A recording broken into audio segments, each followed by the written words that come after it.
For our final project, we worked on a Kaggle competition about detecting personally identifiable information in student data.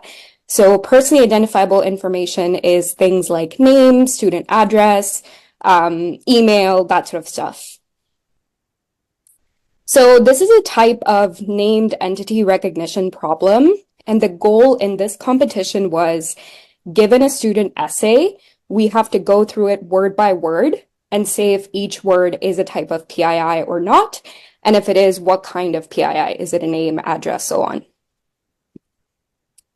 The data set that was made available to us was a corpus of 22,000 essays, but actually only 30% or around 6,500 were part of the training data with labels. A couple of important columns were the full text of the essay, the full text broken down into word tokens using the Spacey English tokenizer, and labels in BIO format, which I'll talk more about in the next slide. So how does the labeling work? Let's say the essay is the email address of Michael Jordan is mjordan@nba.com. So any words that are not NPI or PII will be labeled as O, which stands for outside a named entity. And labels like Michael Jordan, Michael is the beginning of the named entity, and Jordan is inside the named entity phrase. And so Michael would get a label of B. Same with mjordan@nba.com will get a label of B. And then in addition to that, we'll also specify what kind of named entity it is. So name student in this case, and email here. In total, there are 13 possible labels. There's an O for all the outside. And then we have B and I labels for email, ID number, name of student, phone number, street address, personal URL, and username. So looking at the label distribution, as you can imagine, most of the words in essays are not personal information, and so the O is the biggest bar. Setting that aside, the most common personal information we find is the name of the student, which makes sense, and some of the least common ones are phone number. The performance metric we used here was something called F5 score, which is an extension of F1 score. So F1 score is a harmonic mean of precision and recall, and it weights both of them equally. But if we set beta equal to 5, it basically favors the recall 5 times as much as precision. And the reason we want this is we want to make sure that we're capturing as many instances of personal information as possible, even if we get some false positives along the way, so that we can appropriately anonymize the data before it's used in any downstream training. And we decided to use BERT-based models, which add special tokens before the training happens, but these are not accounted for when the performance is calculated. In terms of pre-processing, we did a couple of steps. Firstly, we did tokenization and padding, and then we did realignment of the labels. And I'll talk more about what this means in the next slide. The other thing we did to improve the computation of the training steps was to enable mixed precision, which allowed us to use larger batch sizes and then also train each epoch to be faster. So one of the models we tried was DiBerta. So what does the DiBerta tokenizer do? Let's say the essay is design thinking for innovation reflection. Once we pass it through the tokenizer, we'll get the tokens design thinking for innovation, and reflection gets split up into 2 tokens here. The other thing, as I mentioned before, BERT-based models like to signify the start of each sentence with a CLS and the end of each sentence, or the separation between 2 consecutive sentences with a SEP. And so these 2 tokens also get added. The next thing is before the data passes through the model, all the essays need to be of the same sequence length. So let's say we use a sequence length of 10 Here we see it's 1, 2, 3, 4, 5, 6, 7, 8. So just to bring it up to the sequence length of 10, we'll add 2 pad tokens. And then the last thing we'll do is just map these words into integers. This is just a toy example, but actually we used a sequence length of 1024 for training. And any token or any essays that were longer than that were just truncated. Same for the labels. We had the labels, as I showed in an earlier slide, they're words, and we just mapped the labels to integers between 0 and 12. And then we also had to realign the labels to the split tokens. By this, I just mean like reflection, for example, gets split up into reflex and ion. And so we would need to adjust the label list as well to make sure that it has 2 labels. We also had to, so for the special tokens, like CLS and SEP and PAD, we set the label to be -100, basically saying that when the loss is computed, these tokens are ignored. And another thing we chose to do was if a named entity is comprised of multiple tokens, we'll only have the beginning token be marked as its original label, but anything with I will be marked as -100 as well, just so we're not like double penalizing for not recognizing a named entity. But this was a choice, and we could have chosen to not do this as well. Now I'll pass it off to Will to talk about the training. Thank you so much. For training, we use a fairly traditional allocation of training and validation data. So it's 80 to 20%. And because this problem is a multi-class classification problem, we use cross entropy as the loss function for training. And the competition host actually also suggested using a variable learning rate schedule to make the training more efficient. And here we adopted their recommendation so that, as you can see in the plots, at the early epochs, the learning rate would start to increase, and then once it hits once it reaches a certain epoch, I think it's around 2 or 3, then the learning rate is going to start to decrease in order to make the training more stable. And we also try to distribute computing between 2 GPUs, and it was being run in the kernel that Kakolla provides. Next slide, please. Thank you. And here we were training a benchmark model based on the a example model that the competition host provides. The benchmark model uses Diberta v3 as its backbone. Diberta v3 is based on GAN, so it has a generator which is responsible for generating new tokens and then replacing the tokens in the original document. So those are basically quote unquote corrupted tokens. And then there's also a discriminator which is trained to identify these corrupted tokens. And after that, we place a few very minimum layers on top of the Diberta v3 in order to convert the results into probability estimates by using the softmax activation layer. The model has around 141 million parameters, and that took roughly an hour to train. And as you can see in the next slide, on the left-hand side, we have the cross entropy loss, and you can see that the loss in the validation sets and the training sets converge to roughly the same value, meaning that there's likely no overfitting and possibly underfitting. And on the right-hand side, the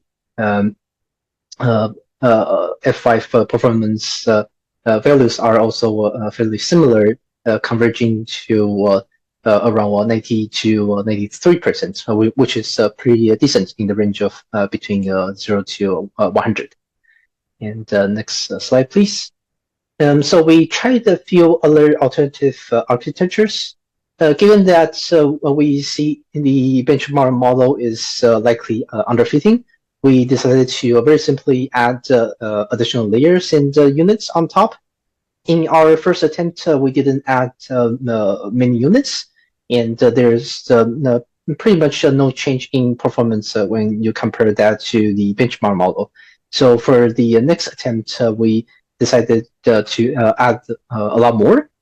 So that's a 1,000 unit for the first layer and increment by 100 in each successive layer. So we also tried to use a bottleneck structure in order to force the model to capture some of the more significant features in the latent space.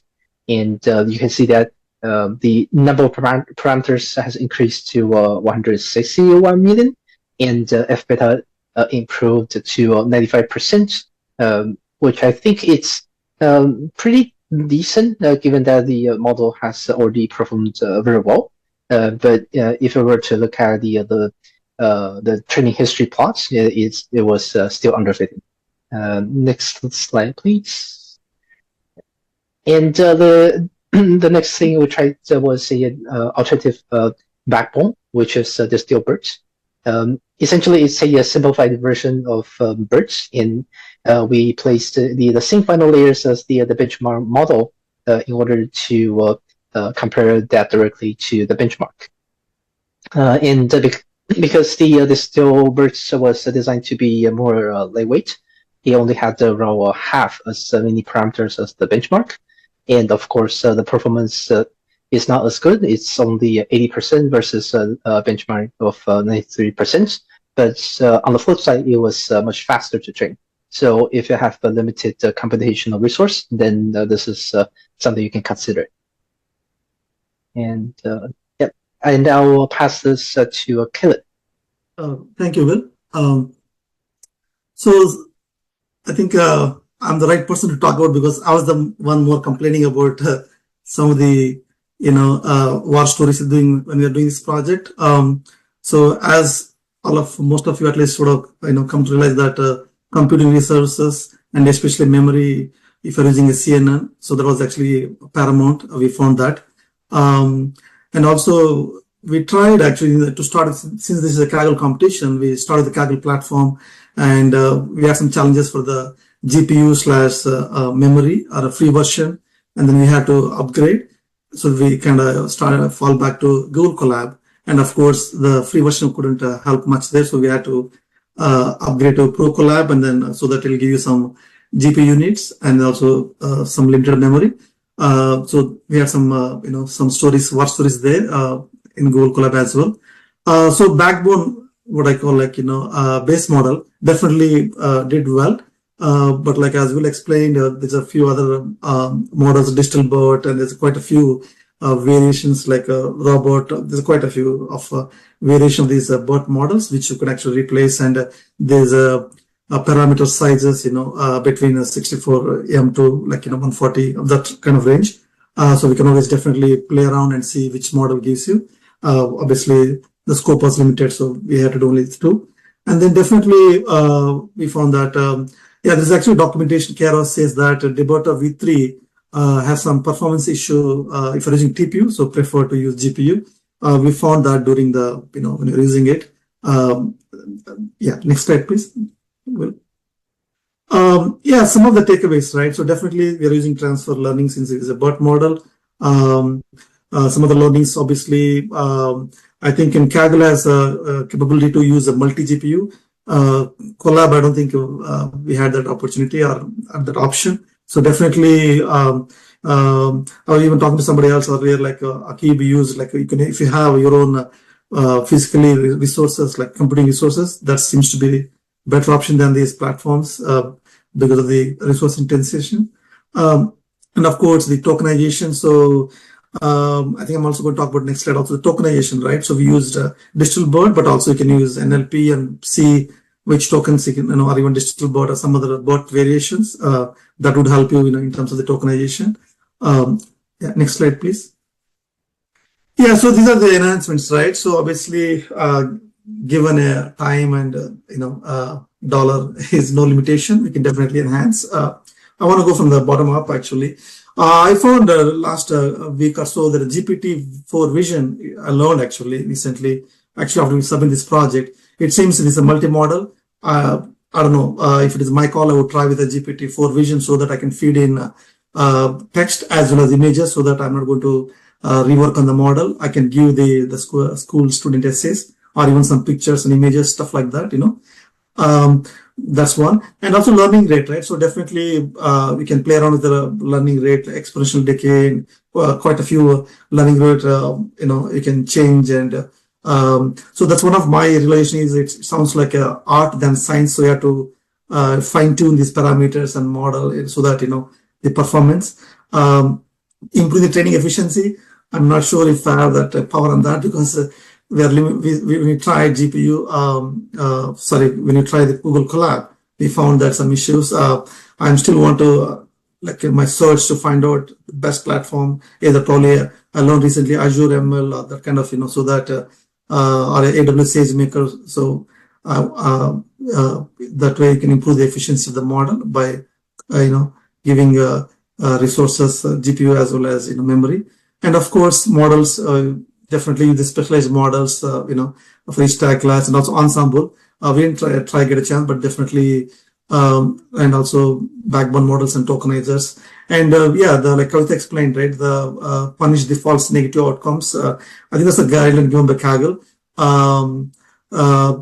Though my personal take, I know we learn in machine learning the 50-50 question recall, but again, this is one learning is depending on the domain, you might have to adjust the either precision or recall. I think next slide. Well, thanks. Thank you. Thank you. It's a fun and I think exhilarating experience. Floor is open for the questions to the team. Thank you. So just a quick, well, actually, I don't know if anyone else had a question, sorry. But just a quick question. What issues did you run in? You mentioned TPU versus GPU. I'm curious. Yeah, so the Keras says that if you're using, since we started the base model, right, Debota V3, I actually have a link. I can probably paste it quickly in a second. So it says that Debota V3, there's a performance issue if you're using a TPU. So we actually found during the kind of 80% of the project was done. So in that, and of course it's a model, right? You can replace I shared the actual link there. So Keras docs, actually that's one of my lessons learned in we didn't mention that. Sometimes the documentation of Keras or even TensorFlow say something, but when you come back and try to, so this document seems to be out of date. And also backward compatibility, especially I'm coming from software development where process was evolved, matured. That was, I was busy all along about the data science and machine learning. Yeah, sorry, Akil. Yeah, no worries. And also just to, if people didn't know, you can actually just use, what do you call, Jupyter, Amazon SageMaker, as you said, and this notebook instances, you can create a notebook instance, whatever size, they have a whole bunch, right, as much. So if you want to rent out a really powerful machine for like $5 an hour and try something out, this is one way of doing it. Just wanted to let everyone know. Thank you. Somebody alluded this evening, actually, I was at an event on LinkedIn. Somebody alluded the same when I raised this issue. So they mentioned that you can rent out, not exactly AWS, they're talking about. So my next explosion is I want to get into these clouds, right? Either Azure ML or AWS and get a better experience there and this classroom kind of Google Colab. And VS Code also, I'm a developer. We had some troubles with VS Code this car, especially when installing, even though it's virtual environment, again, the documentation, this backward compatibility, TensorFlow / Keras, Python. Python not so much, but especially this TensorFlow with other libraries, the version backward compatibility. So there are some issues in the local environment also, VS Code. Conda really helps to put a boundary around. I use Conda heavily on my computer. So that's some of the lessons I learned during this. Yeah. Deep learning compared to machine learning. Machine learning, I didn't had this much of, war stories, but deep learning seems to be giving more war stories, to me at least. Yeah, that's it. Anybody else has our team is open, anybody else? Also, Simon, how are we doing on time? I don't know if we have time for another question. Yeah, sure. One more question. Yeah, just one question. How does it compare to something like Stanford NER? Did you try it out? Like Sorry, what Sorry, was that first part? the I didn't question? get it. the Stanford named entity recognition tagger. We didn't get a chance to compare against it, so I can't speak to it. But I would imagine that models that are trained on named entity recognition specifically would maybe perform better. But yeah, didn't get a chance to test. Yeah, it'll be interesting to see the benchmark. It'll probably like Yeah, yeah, okay. absolutely. Yeah, definitely. And sorry to just to compliment on another point was that when Kavita was trying the model on the reserved test sets, yeah, the test set that the competition hosts reserved for for the comparison, like for submission, the performance of the model dropped by a lot. And we think that this is probably because our training set is actually only 30% of the entire corpus that they have. So it's not representative of all the essays available out there. So aside from the model architecture, of course, the host also encourages people to find external data sets to work with. So yeah, that's something to improve on as well. Right. Great work. Thank you, guys. Thank you. It was a wonderful work, and thank you for your great presentation.